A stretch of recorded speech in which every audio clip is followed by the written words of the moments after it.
about a third of my life, I've been in the real estate industry, selling properties, di ba? Investing, and this has been my bread and butter. But nung na-expose ako dun sa space, I realized ito na kasi yung future eh. This is where we're headed right now. And when it comes to technology, it's a one-way street, di ba? Sabi nga nila, di ba? We can never go back. When it comes to technology, we can only advance. And if you don't ride with the times, you'll be left behind.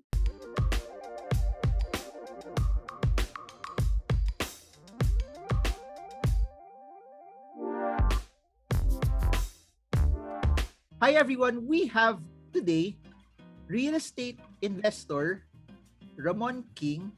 But what's so interesting about our conversation today is that he's switched over not just into real estate investing but now into NFTs, which is a very, very fascinating topic because we're seeing a lot of people in the traditional space jump into something that's very, very exciting and interesting. So, Mr. Ramon King, sobrang yaman.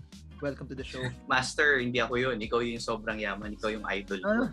Okay, Baka maniwala sila sa'yo, ha? Totoo yun. Anyways, let's start everything off with this. What's NFTs to you? Why is it so relevant to you? And then, how did you start? When did you start?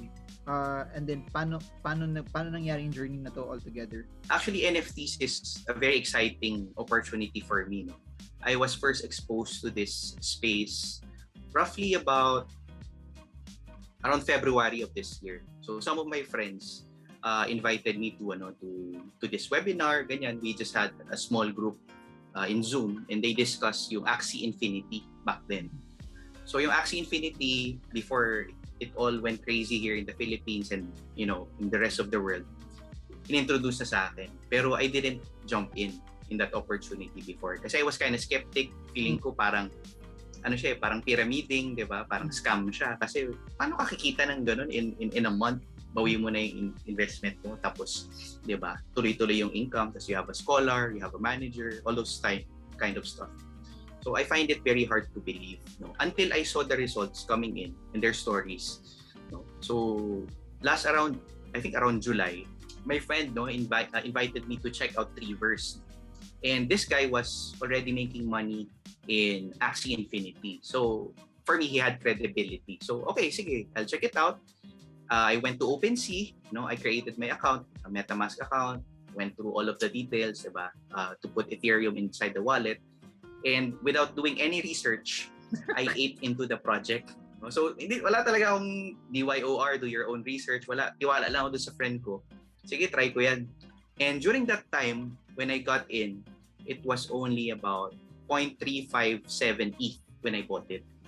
Now, if you look at the Three-Verse now, the floor price is 3.3 Ethereum. As we speak right now, October 10 at 4:31 p.m. Yan yung floor price niya. So, sobrang hindi ko in-expect na ganun kabilis. No? Kasi when I bought it during that time, around 2 months ago, hindi siya umabot ng 3.3 kagad. Pero it reached 1 ETH in less than a month. So, doon ko nakita na, grabe to sobrang laki ng opportunity. Kasi, saan makakita na 3x yung return, di ba? In a span of weeks, di ba? So, for me, parang sabi ko, I really need to study this space kasi I believe there's plenty of opportunity. Swerte lang ako kasi the first one that I went in, which is Three-Verse, turned out to be a good buy, no?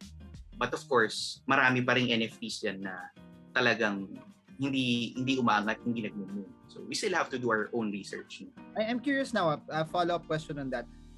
October ngayon, are you still holding on to it or you sold it already? And follow-up to that follow-up is, if you did not sell, why or why not? Kasi tempting yun, especially for a lot of people who are not into the stock market space or the crypto space, that to see your asset go up 3x, parang sa real estate, it takes years for that to happen, and to see that happen in a few days or weeks sa metaverse, they easily sell. So yeah, actually I'm still holding on to it because I believe in the developer. And the good thing is, yung friend ko nga na yun, we're in this community of NFT enthusiasts. No? So we have a group, we have a solid community, and we share information there. We're really very bullish about the project kasi malaki pa yung roadmap eh. Marami pang opportunities is going to be developed into a game, parang MMORPG style. And we're still at the early phase. And I think the reason why it went up to 3.3 ETH is because there were new announcements regarding the project. So malaking factor din yun eh, that we take a look at, what are the plans of the developers, di ba? The people behind it, how's the marketing, di ba? Kasi this guy that's behind Treeverse is, if you search him in Twitter, Lupify, yun yung niya, yung name niya. And you would see that he's a very credible guy in the NFT space, in the crypto space, in the metaverse. And a lot of people really respect him. That's why ako, nung isa lang nga nakuha ko eh, yun yung CC ko eh. Sana pala dinagdagan ko. Pero I'm holding on to it now for the long term because I believe in the project. And I know that it will still, kumbaga, moon pa. Based on what you said, no, parang, okay, you explored it and then you liked it kasi you saw it actually go up, no, from 0.3 to where it is right now. Pero right. I wanna zoom into this kasi there's a lot of people that may be watching this that are into maybe stocks or are into crypto, but they still can't imagine how could a JPEG be worth this much. So what convinced you that teka JPEG lang to actually yung sinend mo na OpenSea na link, I could go there right now and then just screenshot it as well and then I have it as well. Saan nagagaling yung value nito? I'm sure if you talked about it maybe in some of your episodes, but to reiterate, NFTs kasi are non-fungible tokens, diba? So in a sense, kahit sabihin mo, yes, you can take a picture, you can put it in your laptop, you can print it out, diba? Post mo sa bahay mo, diba? Pagyabang mo sa friends mo. But in the virtual space, in the metaverse, you don't really own that specific what they call this token, diba? Kasi each NFT is parang art piece siya. Diba when you have, let's say, the Mona Lisa, kunyari, if you own that, diba, the original one, you hold that, that's only one piece, diba, in the world. Diba, yung original. And if you hold that piece, that has value because people, diba, give value to it, diba? They recognize its importance in history. So the same thing applies in NFTs, no? Kahit sabihin mo, pwede mo screenshot yan, lagay mo sa laptop mo, print mo, whatever, diba? Pa-frame mo pa siya. Diba? But in the metaverse, you don't really own the original, no? So malaking bagay yung originality and may impact din kasi yung scarcity, diba? So when it comes to resources, for example, if you have, let's say, money, fiat, diba? Let's say you have Philippine peso. Yung 1,000 peso na nasa bulsa mo ngayon, pwede mong ipapalit dun sa 1,000 peso ng ibang friend mo, diba? Or pag bumili ka, papalit mo sa good, diba? Tapos benta mo ulit. Kunyari, bumili ka ng, let's say you bought gold, diba? Tapos i-flip mo siya ulit, benta mo after a week. Kumita ka, kunyari, sabihin natin ng 5%. Kunyari lang hypothetical. You get 1,050 pesos back, diba? Interchangeable yun. Yung mismong pera na yun, yung papel na yun, yung piece of paper na yun, na 1,000 pesos, pwedeng palit-palitan mo yun. Same value. With NFTs, it's not the same, diba? Each individual NFT is unique. It can't be replicated. Talagang very unique siya. It's a collectible in a sense. No? So parang art piece siya, nilagay mo virtually.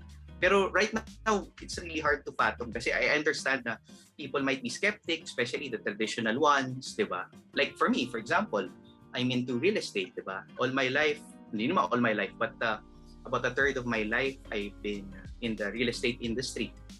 Selling properties, diba? Investing, and this has been my bread and butter.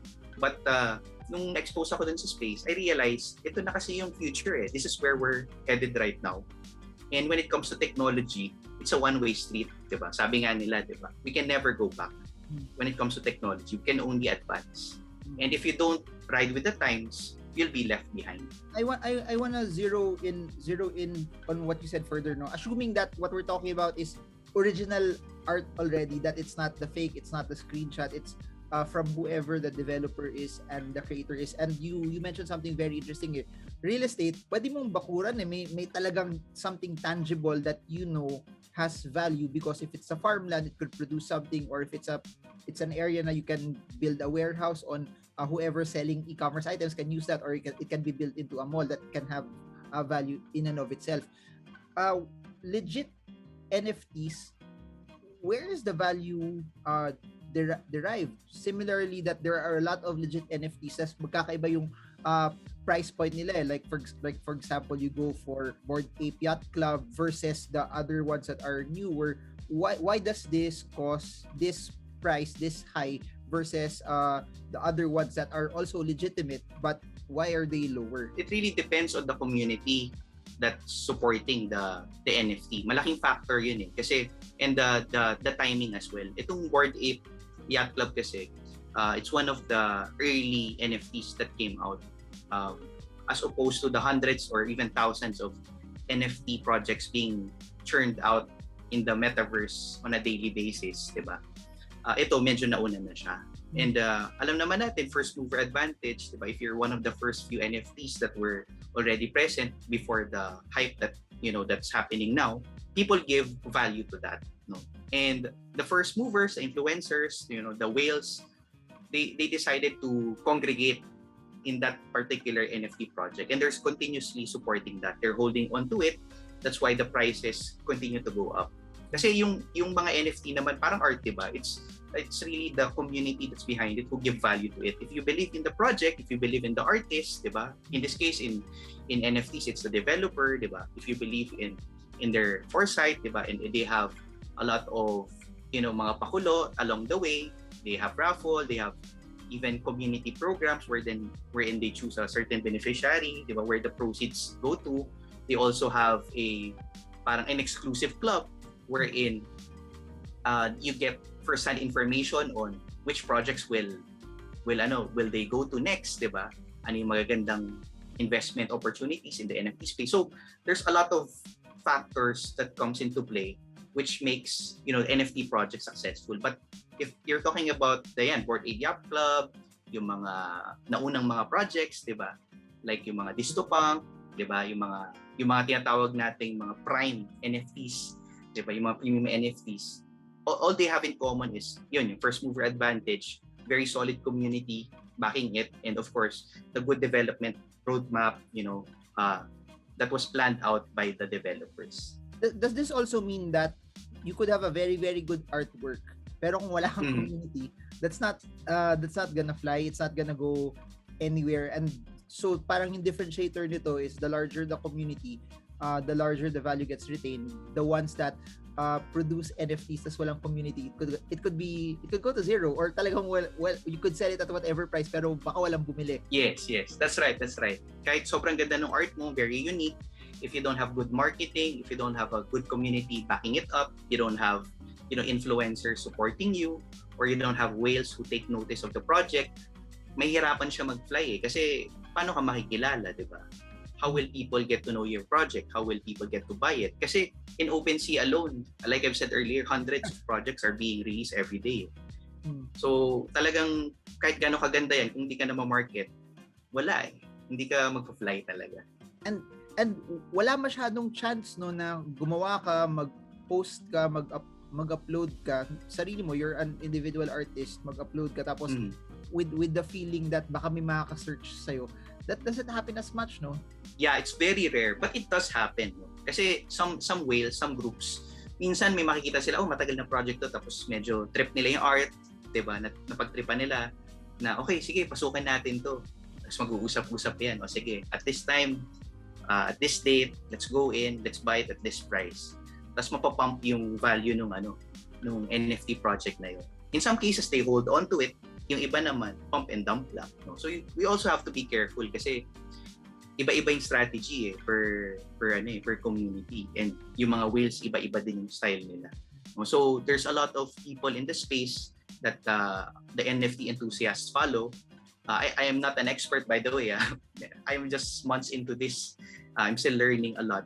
But from what I know, diba, some of the people that are notable, like Coco Bear, diba, these are some of the people na talagang sinusundan ng mga enthusiasts and watch every step. In fact, there are already applications that monitor the wallets of these whales so that you know what they're going, diba? Saan sila papunta para masabayan mo yung action. No? Pero again, there's always a risk involved kasi what if i-dump lang nila bigla tapos nahuli ka, 'di ba? Ipit ka doon. You mentioned something. You've been talking about OpenSea over and over. There's a lot of platforms where NFTs can be bought, the Rareables of this world, Nifty Gateway, then madami pa from sa Cardano platform, they have their own, Solana has their own. Yeah.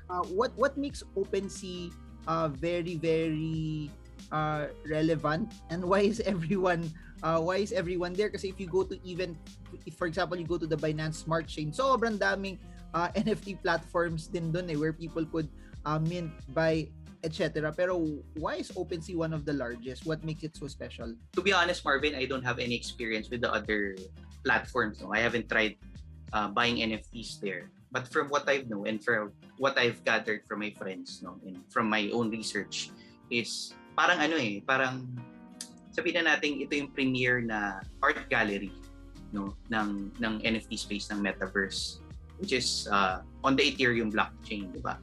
Si OpenSea. Though there are other networks there, like I think Polygon is also in OpenSea. You can buy projects that are focused on that network. But more importantly, pag sinabi mong OpenSea na Ethereum, that in itself parang may added premium na sa and what you call this, parang it offers a sense of parang credible na yung project. Medyo yung Solana kasi yung Cardano, these are relatively new in the space, I believe, compared to OpenSea na isa sa mga nauna talaga. And if you look at the top performing blockchains, diba, that we have number one, of course, is Bitcoin, and second is Ethereum. Diba? So doon pa lang makikita mo na people have more trust and confidence in the Ethereum blockchain, and that translates to the OpenSea market.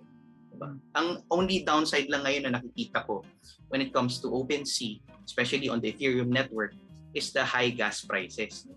Kasi there are instances wherein mas mahal pa yung gas price mo, yung gas cost mo to mint or buy and sell NFTs in OpenSea kaysa dun sa mismong cost ng project, ng particular NFT, because of the high gas wars na nangyayari. So we're really hoping that Ethereum 2.0 comes out very soon para to address that problem. Yan kasi yung value proposition na offer. I believe some of the influencers, some of the YouTubers are saying, get away from OpenSea, masyadong mahal yung gas dyan. Solana na is the future, ganyan. Pero, yun nga, sabi mo rin, Master, di ba? Ethereum 2.0 will come very soon, hopefully, di ba, baka next year. So, pag nangyari yun, talagang mas masusolidify pa yung authority, yung space, yung standing ng OpenSea, especially Ethereum NFTs in the metaverse. It's really important for NFT projects na hindi siya one-sided, na bahala ko, anong decide ko, yun lang, di ba? I will not listen to you. Kasi there are some projects like that na they didn't listen to what the community wants. And nung simula, sobrang taas ng hype ng project, but because they didn't listen, nawala ng faith yung community, di ba? Binenta nila yung NFTs nila. Ngayon, bagsak yung presyo ng project na yun.